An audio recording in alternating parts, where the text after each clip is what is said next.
Hello, everybody, and welcome back to Shooter's Gallery. My name is Chris Famularo, and joining me today is a good friend and a wonderful colleague, and also someone who I aspire to be like in the television industry, Kerry Szydlowski. Thank you so much for coming on. You are a current director at SNY who has experience with MSNBC, Bloomberg, and New York One. How are you doing? Oh, I'm doing just fine. Doing okay. That's good. Thank you so much for coming on. I mean, as you are aware, since we have worked together now for almost 2 years, and almost every time I see you, I tend to ask you almost 2 years. That's pretty scary. I usually ask you at least one question about your experience in television, so we're gonna throw it all into one video here. Love it. Love it. All right, so let's just jump right into it. When did you know you were interested in media production? so I kind of I was super lucky and actually had a TV studio in my high school. Oh wow. And we would do like the morning announcements. We had like there were different levels. It was kind of like college. So like you would take like the base level class, which was just kind of like taking out a camera and shooting and editing fun things. And then like once you got to be a senior, you would do there was the AM news class and the PM news class. And the AM news class did like the morning announcements, which were like 15 minutes every day. But we also would do like we did like a what did we call it, studio something, and we did like a soap opera with like the people who were in the TV studios. So we had like it's like a minute long once a week, like Oh wow. yeah. And then the PM news was like a half an hour long show and had like longer segments. But I actually first started knew I wanted to do TV when I was a kid.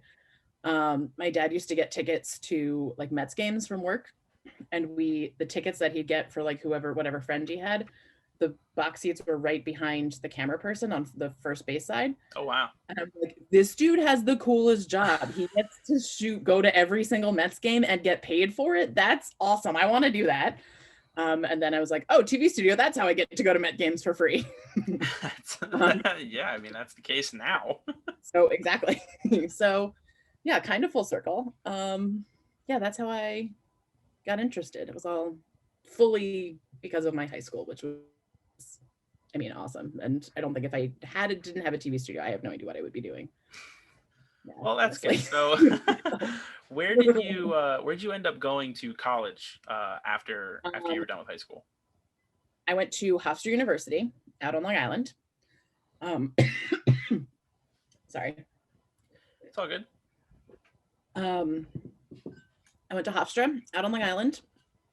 I knew that I wanted to do TV because I had done it in high school and like we had like submitted some of our stuff to like student Emmys. So I've got a few student Emmys under my belt. I'm quite jealous of those, fun fact. Yeah, from when I was like 15. They mean literally nothing.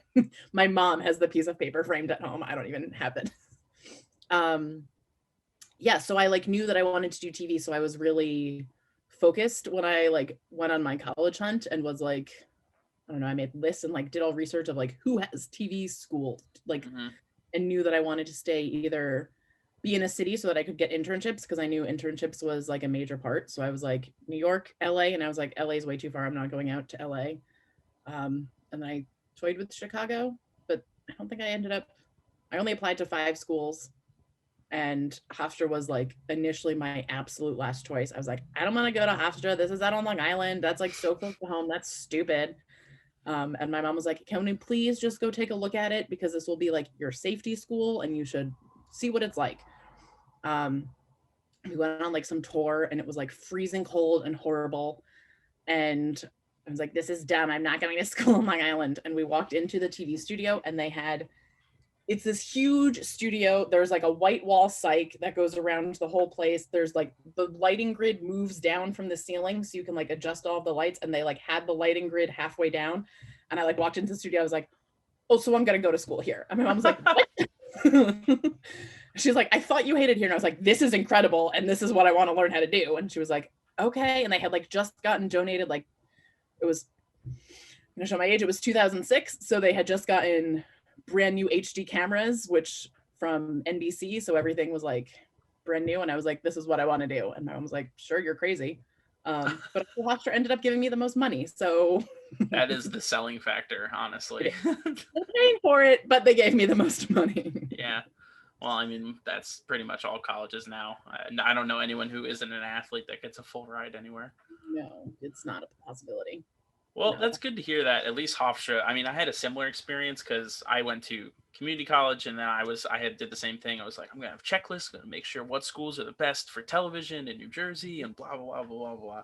And Seton Hall was my choice. I went to an open house, saw the television studio, which not that impressive a TV studio. Still had standard definition cameras in the year 2017, might I add.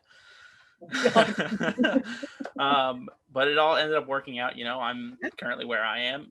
So how was your transition from college into the industry? Because I mean, you are my third interview now. I have heard two different stories from two different individuals. I'm so interested to hear how your transition was.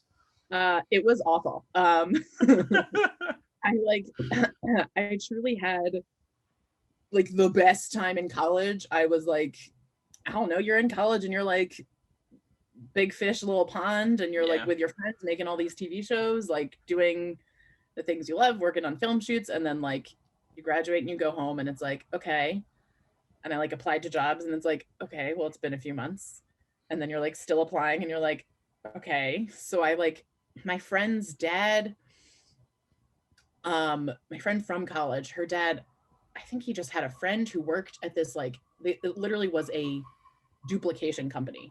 So they like would get DVDs or tapes at the time and would like just make like hundreds of copies for production companies. Mm-hmm. And he was like, well, they need a receptionist. And I was like, fine. It's something kind of in television. I was, there's like a bookstore in my town that I'd worked in since high school. So I was like living at home and working in the bookstore. And I was like, sure, if I can work Monday through Friday, 9 to 5 as a receptionist, which I hate people, so that's not ideal.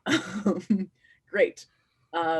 So that I was there for a full year and spent all of my 9 to 5 time doing the crossword puzzles in AM New York, the like free newspaper that you can get through Penn Station, because I was still living with my parents, hating my life, doing the crossword puzzles and just applying to hundreds and hundreds of jobs. Literally, I spent all day applying to jobs. And I think I had figured out at some point for every 100 jobs I applied to, I would get one interview. Mm-hmm. And I think by like month 6 or 7, I was at like 700 applications. And I was like, this is horrible. Yeah. And then I found a job posting for a broadcast. I don't even know what my broadcast operator, I think, was my technical position at New York One. And I like got a call back from there and was like, this is it, and was so overwhelmed and excited. And then I like went on the interview there and then found that one of my friends who I had gone to college had currently worked there. So like after my interview, she was like, yeah, I'll put in a good word. And like that if college is good for nothing, if for one thing, it's like gotten me every job that I have so far, or like I know someone at every job I've worked at because I've also gone to college with them. Like I guess I paid $100,000 to make some friends, but yeah. It's like that's the one thing is you're like, I'll get this degree and that degree will open doors for me, and then you're like, no, it won't. It's the connections. It's like, okay, well, let me know people everywhere. Let me just network all the time, and then like 1/5 of that network will actually help you get somewhere. Yeah, one of my college professors used to, like the beginning and end of every class, he used to always say, look around, look to the person to the left of you and look to the person to the right of you. You're going to be working with one of those people in the future. And like, we used to make fun of him, but so true. Yeah, honestly. Literally have worked, my last job, I think there were 10 of us who like graduated together at the same job. Just like, it was outrageous. We had like a whole Hofstra crew one day. Like every one of us had gone to Hofstra on the crew. That's pretty good on at least Hofstra's, resume. You can facilitate a whole crew. Okay, we know what we're doing.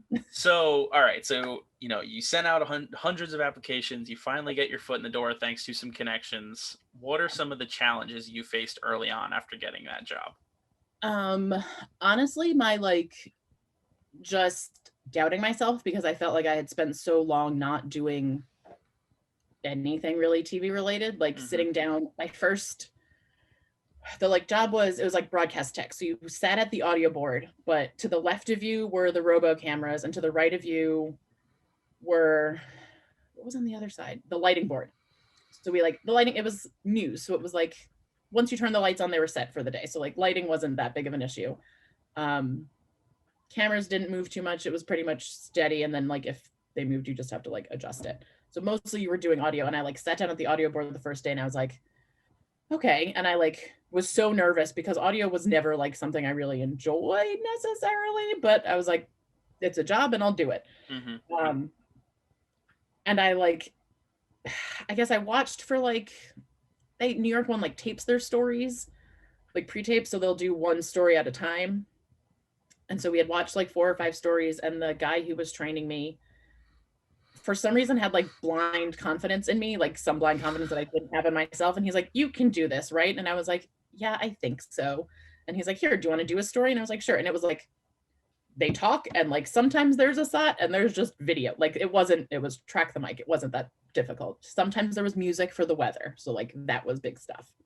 And he like let me do it the first day. And then I like trained for like a week and a half. And the first night that I was solo, I was working the board by myself, and the Senate passed same-sex marriage in New York.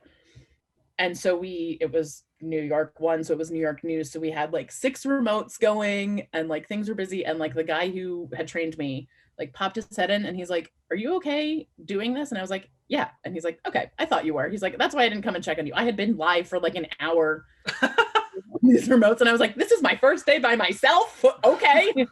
And then screwed up. So I was like, fine. And he came in, he's like, you got this, right? He's like, I knew you'd be fine, but I just want to make sure you're mentally okay. And I was like, yeah, this is fun. Like, this is what I live for. Like that live, everything going bonkers. Yes, that was, I guess, just not believing in myself. But after that, I was like, oh, if I can handle this, I can handle every day. Yeah, I think that's, I mean, that's the aura I think that you just naturally have, is you're very much like, you know how some people are fake till you make it kind of people? Dude, that's hands down my like life motto. Yeah, but I never get the sense of you're fake it till you make it. You're like, I'm just gonna make it regardless of what happens. Like you have this aura of confidence and like success that you naturally bring, which is really inspiring, I guess, to young people who may be interested in getting in television. Because one of the things that Dan had said that I agreed with was you find passionate people here, and most of the time when you have passionate people on a TV crew, they naturally want to do a good job, and that is, I think, something that you fully embody in your work and also in your personality. I think there's, oh, thanks, Chris. I think there's like people who get into TV because it's like, because it's for some reason they found it and like have, I don't know, everyone's got their own way that they've gotten into TV. And then there's some people who are just like, I don't know, somehow here and don't know how to get out and like have lost their passion about it. It's still like, I don't know, live TV is still one of the most fun things for me. I think it's just so exciting when like shit's hitting the fan and you've got like 17 things and everything's going wrong, but you have to stay calm. Like that's like truly where I thrive the most. Yeah, the flying by the seat of your pants style of television making. Yeah, live, always. Love it. What was the biggest surprise for you after getting into the TV industry? That I couldn't just sit it down at a switcher the first day that I got my job. So you're like, I can't do this right away. That's fine, but like, I'm not a fan. I think even like, I guess that even came earlier because I got to college and they had to like, you know, you have to take like the intro to film and intro to TV and like the basics of making TV. And I was like, so I already know how to do this. Like I've got like some student Emmys under my belt. Oh my goodness. And my mom was like, you need to go talk to your advisor and like, see if you can test out of this. And I was like, Mom, that's not going to be a thing. You can't test out of TV. It's not math. Like,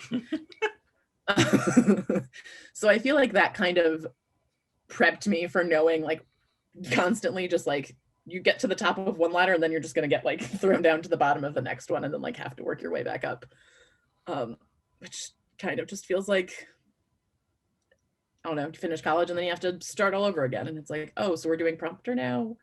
Not that there's anything wrong with prompter, but it's like I was just directing a 2-hour live music show. And now I've got it's hard. It's an adjustment.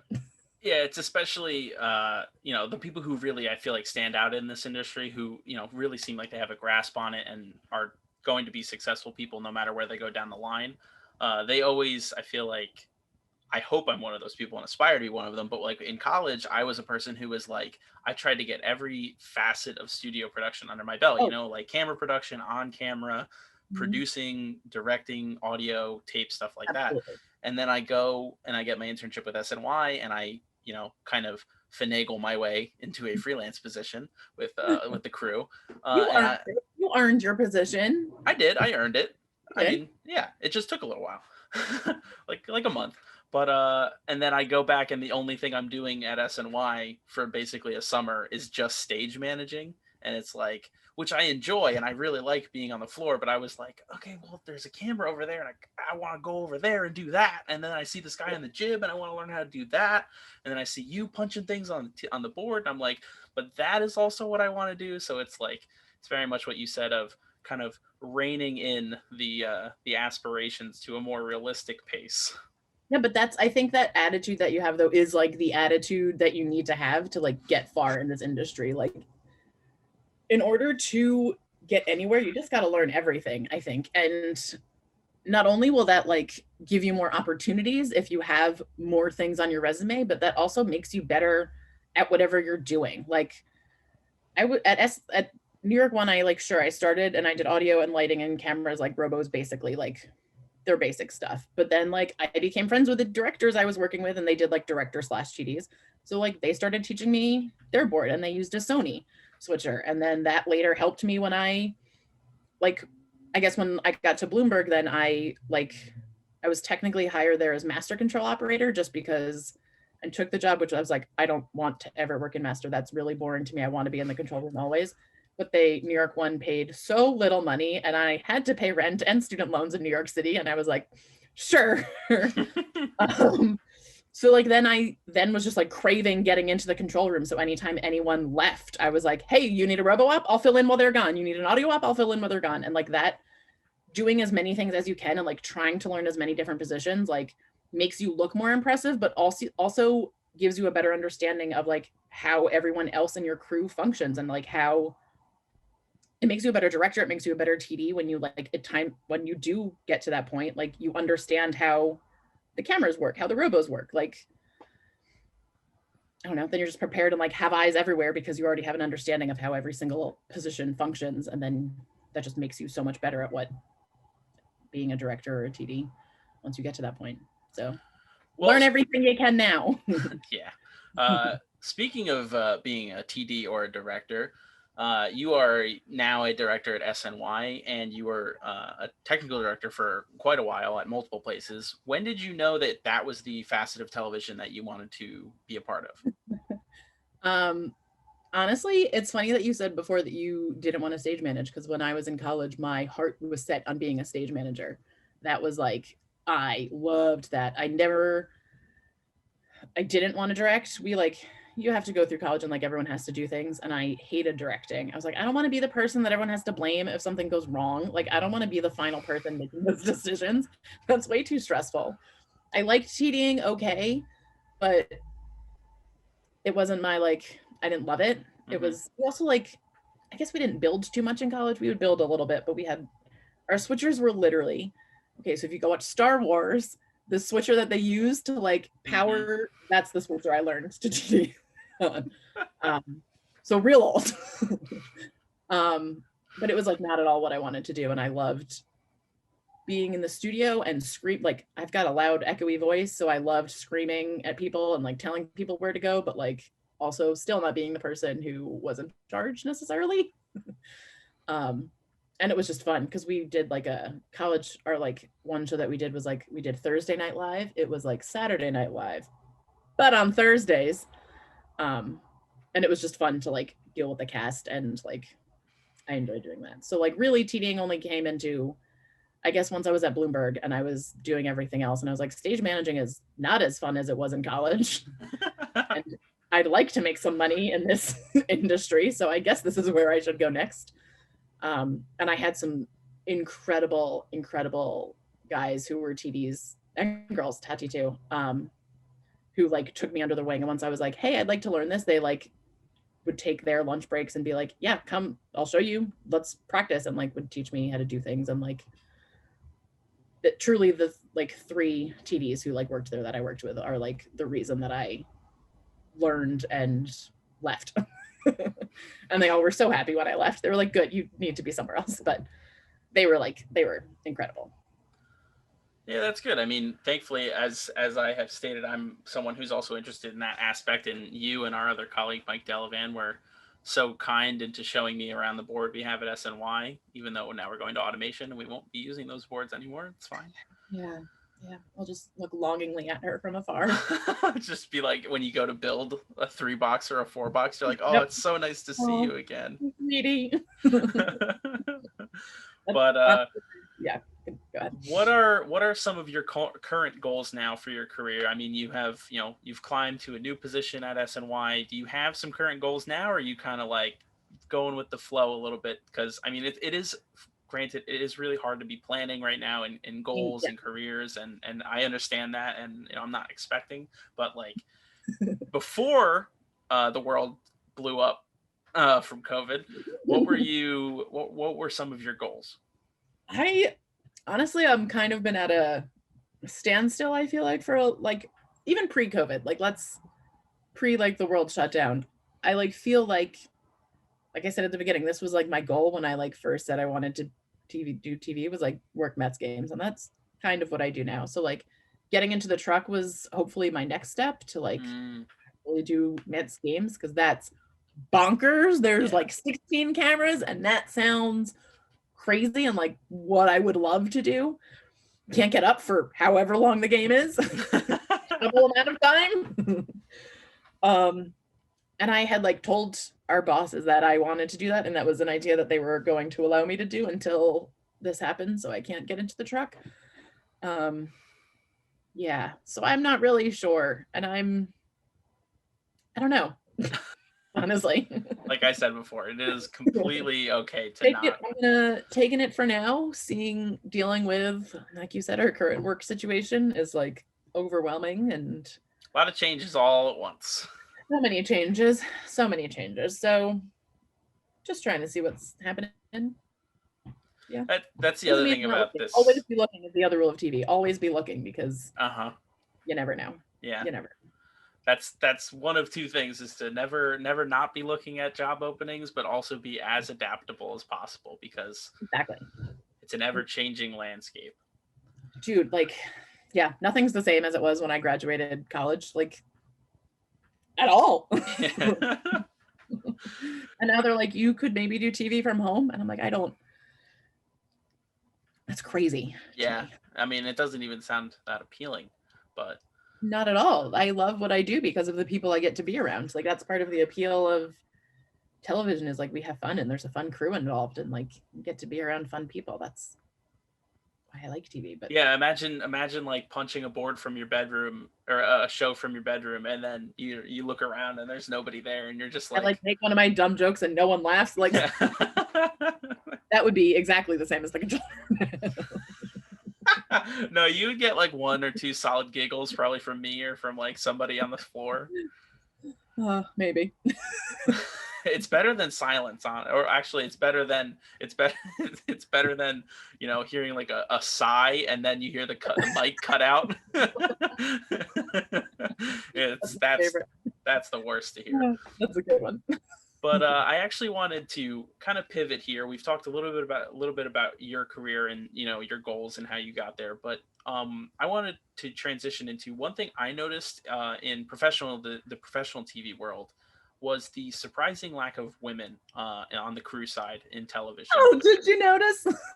I mean, it is very hard to not notice because, I mean, again, I went to school. I was in college from 2015 to 2019. And the whole time from the 2 different schools I was at, all of my television production courses were very evenly 50-50 when it came to men and women. Granted, those courses don't split you up between crew, editing, or pre-production. You're all in there together. Right. So what do you think could some of the things be done for kind of trying to get more women into the crew side of television? Because I feel like women are predominantly pre-production or post-production. Yes, definitely. I think a lot of, I don't know, coming from, I'm trying to think of like, because college, I feel like the same way. We had definitely like a good 50-50 split of women and men, and like women did all the crewing, men did producing, like we flopped, like everyone did everything. Um, but then, yeah, once you get into like real world, especially like news, like producers, writers, all like that in news always seems to be much more female heavy. And like crew always seems to be much more male. Not to say that like, I don't know, at Bloomberg we had one female TD, but we had a lot of other female crew members, but also I had a female boss. So I think that she tried at least to hire females, which sounds crazy. But I think it's just, I honestly think it comes down to that. I think it comes down to like who is doing the hiring. And I mean, we are more likely to hire people who look like us than we are to hire people who don't look exactly like us. So if you have a lot of men in charge, then you're going to end up with a lot of men. I think that there's not a lack of women trying to get into the industry. I think it's just general, I don't know, misogyny and patriarchy like ingrained in our brains. But even, I don't know, at MSNBC I had some female directors, and there were 3 full-time female TDs who were all younger than me, which was amazing, and I was completely in shock. But I think it's got a lot to do with TV it's a really old school industry. So there's like, when you get to like union shops and like lots of like NBC, ABC, all like union shops, there's like, you get like real old school dudes who are like been there for years, and it's just not a lady's position. And I think it's just, I don't know, times are changing, and I think that's a thing we can do. Just kind of go with it. Weird rant. I think just hire women, like people in charge. Like that's where it ultimately comes from. I think sports is especially hard, like to find women, because sports just in general is like just a male dominated field in general. And like, yeah. Yeah, I mean, even in the sense of, like you said, times are changing, and I think like there are days at SNY where we have our crew, it Right. would be half women, and it was like it was a completely different vibe almost with the crew. Like people seemed to be a little bit more happy, and like we were just communicative more, and like kind of more open to some changes and stuff like that. It's really interesting how having more women on your crew can be a positive thing. I mean, I'm not saying I insist on having an all-female crew all the time, although I think that would be real fun to like happen every now and then, because the number of all-male crews I've been, I mean, I guess I can't say a part of, but like surrounded by, witnessed, is like astonishing. And even though, like I said, there were lots of females at Bloomberg, we would like celebrate the few times. Like I distinctly remember there was one day that we were like, oh my God, look at the schedule. Are you doing the 10 o'clock show? Oh my God, you're doing a 10 o'clock show. It's all females in the control room. And we like, I think I had to switch with someone in order to do that show, because we were like trying to, like, the schedule didn't happen that way, but we like could make it work. And that just never happens. And it's, I don't know. I don't have the answer to fix it. I think we just need to be more open in hiring processes, and like maybe try a little harder. Like I think the applications are all there. Yeah, I mean, it definitely is. The equal opportunity efforts are they're in place, but I don't know if they're being enacted upon. Yes, exactly. Yeah. So what would you say to younger women who are interested into getting into TV? And this doesn't have to be just specific. Do it. It can be any facet of television, long form, short form, sports, news, anything. To not get discouraged, because that happens so incredibly easily and so constantly. And to just trust that you know what you're doing. Like, don't let anyone tell you that you don't know what you're doing, or like, dude, gaslighting is a real thing. Like, don't listen to anyone else. Like, if you're doing your job and you're doing it well, like, just believe in yourself and like prove. I mean, women always have to prove that we know what we're doing, but like, don't argue it, because you'll waste time and energy like fighting someone to be like, no, I know what I'm doing. Just do your job and do it well. And don't let anyone tell you you're not good at it, because you are. Yeah, it's Don't listen to idiots. That's my advice. yeah, I think the TV industry, and this is especially, I feel like you said, harder on women, but the TV industry as a whole is very much an industry where the proof is in the pudding. It's not a very fluffy industry. It's not True. a place where you talk yourself into positions, because nobody's going to believe that. It's, if you're going to be a good camera operator, show me the move. If you're going to be able to punch a 2-hour show, punch a 2-hour show. Yeah. You know, Yeah. if you're going to be a shitty audio mixer, go be a shitty audio You will mixer. hear you be a shitty audio mixer. Everyone will know. I think TV is an industry where it's real easy to, I don't know, it is really small, and it's everyone knows everyone. So like it is really easy to get a job because you know someone. Like everyone knows someone, and everyone knows someone somewhere, and like that can happen. But I think it's also built on strong relationships, and I think I'm not going to recommend someone to get a job with someone who I know. Like if someone comes to me and is like, hey, I got this application for this person and I know they worked with you when you were here, like, are they good? I'm not going to recommend them if they're not good, because that's going to then reflect poorly on me. So I don't know. I went on a weird rant and I don't remember where I started. I'm sorry. You're good. It all, I promise, it all comes together. I'm sure it is, but I don't know where it started. But yeah, just make sure that you are confident in yourself to do the job, Yeah. get it done right, and don't let other people tell you that you're not doing it right. Exactly. Believe in yourself, and that's all you can do. And fight for yourself, because no one else is going to fight for you. And always ask for more money. Always. Yep, that is 100%. Advice to anyone. That is 100%. Always ask for much more money. There's always more money. They're always lying when they say there's no more money. They find more money when they want it. It's always there. And the best way you can prove that is because whenever a company like we're seeing now, a television or media production company, like an ABC or an ESPN or a Fox, whenever they have to make layoffs, who are the first people to go? The crew. If someone had told me in like college that like, yeah, you can do this really fun job, but you'll be like on the bottom of the totem pole and always be the first to get cut, I don't know if I would have gone into TV. As soon as the tidal wave is coming, guess who's getting flooded out first? You are, buddy. No one let me know how disposable this job was, apparently. Yeah, but that comes with the territory. That's why it's so fun. You're like, whatever. I make a good show today, I get fired tomorrow. Who knows? Yeah. Keeps it exciting. And the best part is you get to make such wonderful friends that you can come onto a podcast and talk about it together. Honestly, the best part of any job in TV is the people, because it all comes down to personalities and like people skills. Like you can have the best people at their jobs on a crew and have a bad show if they don't communicate well or like get along well. Like TV is fun, and that's how I try to take my job. Like we're not doctors, we're not doing any sort of brain surgery. No matter how bad a show we have, no one is going to die. Like unless it's like, I don't know, the set's taken over. What was that movie where like someone came onto the set? Wasn't it Clooney? I can't remember now. I'm an old person. Oh yeah, you're talking about where somebody got taken hostage. Yep. Can't remember the name of the movie though. That's okay. Was not. That's it.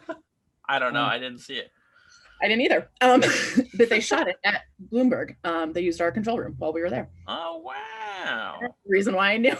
That's another one of the cool parts of our job is like, when production companies are like, hey, can we use a TV studio? You get to come and see like an HBO show get shot, or you get to see a movie get shot in your studio. That used to happen. New York One would do that all the time. There's so many movies and so many TV shows that use like the newsroom in New York One as their like newsroom set.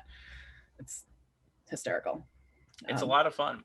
It is, because then you also like, I don't know, whenever like a film set comes in, I'm like, oh, this reminds me of like when I was in college and like working on film shoots, and I like, that was never my thing because films take so long to shoot and I just don't have the patience for that.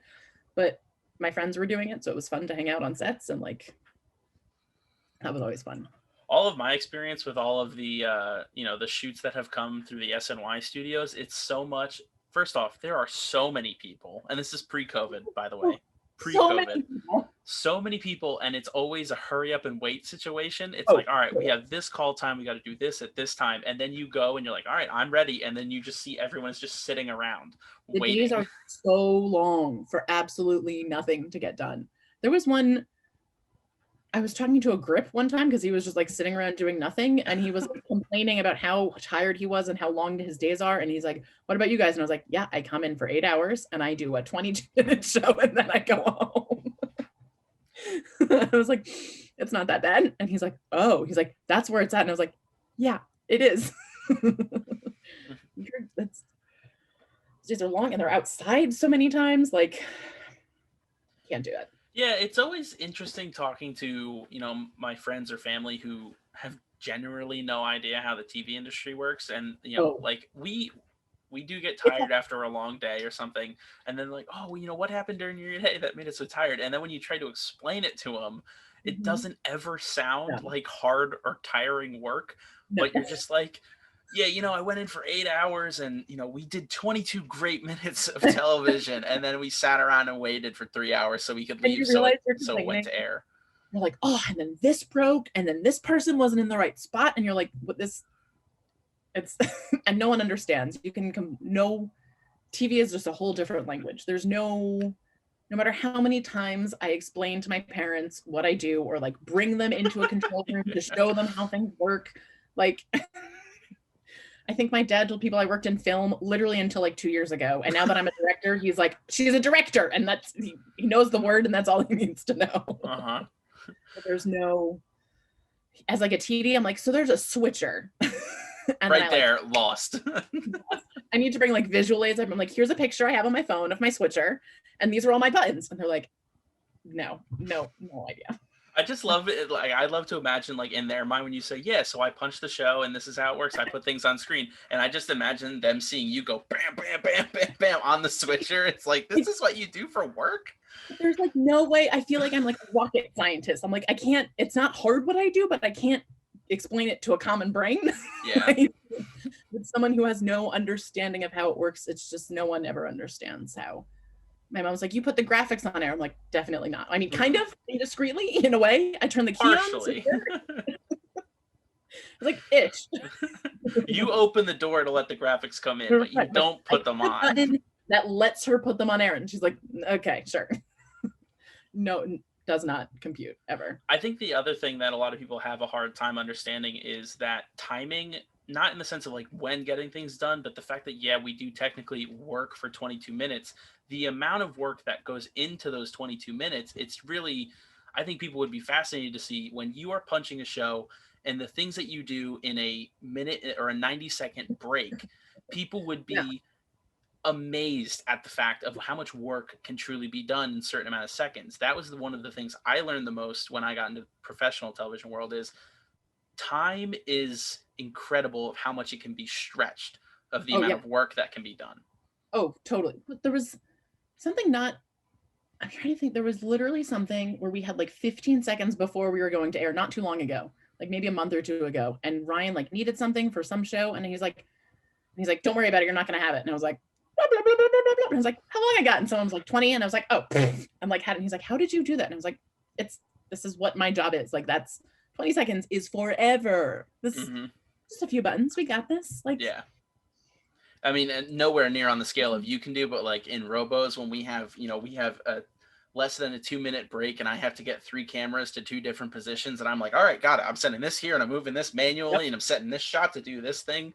It's go just, into like whoop, different yeah, mindset of like, we got to get things done. it's the flip of the switch. When you're on, you're on. And when you're not, you're just hanging out.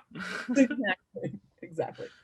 Yeah, it's a So whole different world. yeah, before we wrap up here, just a couple more questions. What would you say is the greatest skill that you have learned from working in the TV industry? And this doesn't have to be like a technical skill that you learned, like it could be communication or it could be leadership or something like that. Communication, probably. Yeah, communication, because we work in communication and somehow nobody does it. Like, Yeah.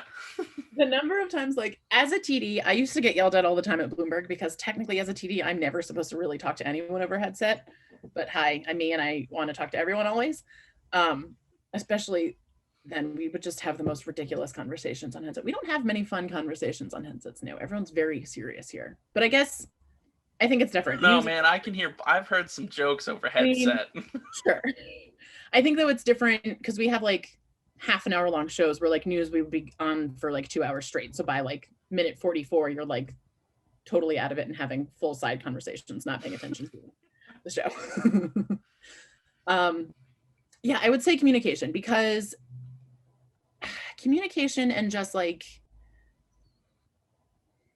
I feel like empathy is not the right word, but like understanding, because like you can be in some position and need, no matter what position you're in, you're going to need someone else to do something for you in TV. Like it's a team, it's a crew, you can't do anything by yourself. Like TV is fully, I think that might be why I like it, and why sports is like, I grew up in sports. I like the team. I like being part of a team. Like, and if someone's, I don't know, you just got to talk to people and like let people know what's going on. That's fully it. Like, Yeah. let people know what's happening.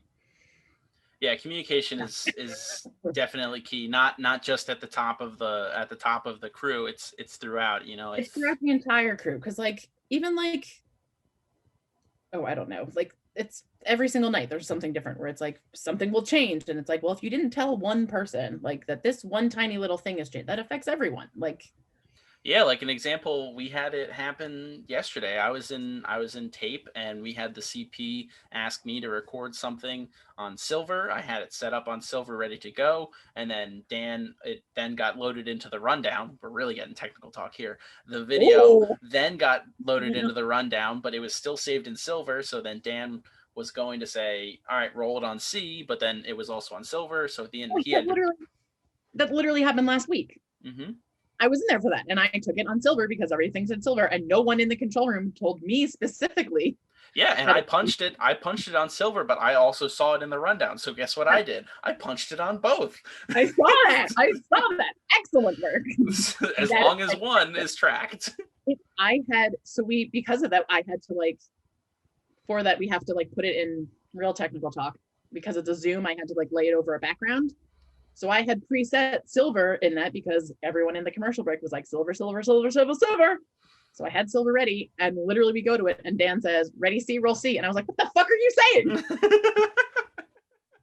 This isn't in my box. Silver. And he's like, what? Silver. And I was like, do you know where we're going? Like that. And the producers were like, yeah, they cut it. It's in C. And I was like, so someone needs to tell me that because I'm the one who's putting it on the TV for you. Yeah. It's just communication and like understanding how other people's jobs work makes it better. Like, if only the producers could understand how the crew works, I think everything would be much better. Boy, we could have a whole video on that discussion alone, but we're not gonna. I really think there should be a editorial production like job swap day, and like, I mean, do you want black on camera on screen all day? You don't have to do a live production. I'm just saying, do a fake show. Like, come in early on a Saturday and just do a mock run through. So are we getting people in on their days off now? Definitely not. Definitely not. Can't do that for a real rehearsal. Can't even do that for the overdrive rehearsal. What overdrive rehearsal? I don't know. Oh boy, this is so fun. It's so fun. We have fun here. TV's fun. Well, speaking of fun, do you think that younger Kerry would have thought you were having this much fun in your actual like career 5 days a week? What would younger Kerry be saying about your job right now? I think younger Kerry would be in complete shock of 32-year-old Kerry, because she truly, I mean, I feel like my path changed along the way, and I like didn't necessarily think I was going to do sports because I got into news for so long and then like somehow found my way back. She'd be truly blown away and would tell me to shut the fuck up and just like accept that I've done what I fully set out to do and stop complaining so much. Yeah, I mean, yeah, it's kind of hard to get past the complaints when you're in the moment, but then, Yeah, fully. I think she'd be like, "Shut up, Gary." yeah, I mean, even in the short amount of time that I have had the pleasure to work with you, I mean, you and I have worked on some things I never could have guessed. Like we covered Pete Alonso winning Rookie of the Year. We covered Sweet. Jacob DeGrom winning his third Cy Young, second Yeah, Cy Young, second. second Cy Young, I think it was. We I have did the first one too. it's yeah, you did the first. Like Yep, it's it's cool. that's the part of like really reining in and be like, man, sometimes I do some cool Yeah. shit. I literally wanted to get into TV because of the Mets and because of like a camera person. And I'm like, I'm parallel, I think. I'm nearish. You make sure that the Mets game actually goes on air. I mean, the pregame show, sure. One day you will make sure the actual Mets game goes on air. One day. Yeah, I think. Goals are a good thing to have, Kerry. I guess they are. I got to work on my goal list. Got to make a vision board or something. 2020 isn't the time to be really making I don't think so. super long-term goals, honestly. 2020 is like, let's just keep riding this as long as it can go and hope it's okay for a little while. Yeah, that's definitely true. Kerry, is there anything that you would like to promote? It could be your social medias. It could be anything that you would like people to watch. If it's something that you make or something that you would like people to see that you feel like doesn't get enough eyeballs on it, promote anything you'd like. Well, then sure, I'd like to promote all women's sports everywhere. Hell yeah. My own social media is very boring. I don't tweet. I don't really Instagram that much. I Instagram Your stories are fun. Sure. And they're informative. I mean, I try to be informative with them. Yeah, watch women's sports, basketball, soccer. That's what I'd like to promote. Like actually watch, or just put it on in the background. Get those streaming numbers up, baby. Yeah. At least have that window open. Yeah. All right. Well, thank you so much, Kerry, for coming on. This was so much fun. I feel like I got to learn even more about you. Hopefully, plenty of people will, take this in. Hopefully, it'll help them. Hopefully, some younger women who are interested in television will be able to look up to you and hopefully strive to be like you. I strive to be like you in a professional sense. Stop, Chris. You don't have to believe me. Well, you do so many things. You've got such great passion, and I love that about you. You like always want to learn everything, and you've got the right attitude to have to make it far. I know you will. Oh, I appreciate that. Yeah. Kerry, thank you again so much for coming on. I cannot wait to see you on Thursday when we work together, because I'll be there. Sure. Hot stove, baby. Or Jets game plan. I don't game plan. There you go. Thank you so much, Kerry, for coming on. I hope you have a great rest of your day. Thank you all for watching. If you did, please like and please subscribe to One Shot Entertainment. And Kerry, hopefully you will be back on here so we can have a little group talk with some other of our colleagues and we can all just BS about TV together. I would love nothing more. Thank you so much. Have a great rest of your day. You too. Thank you.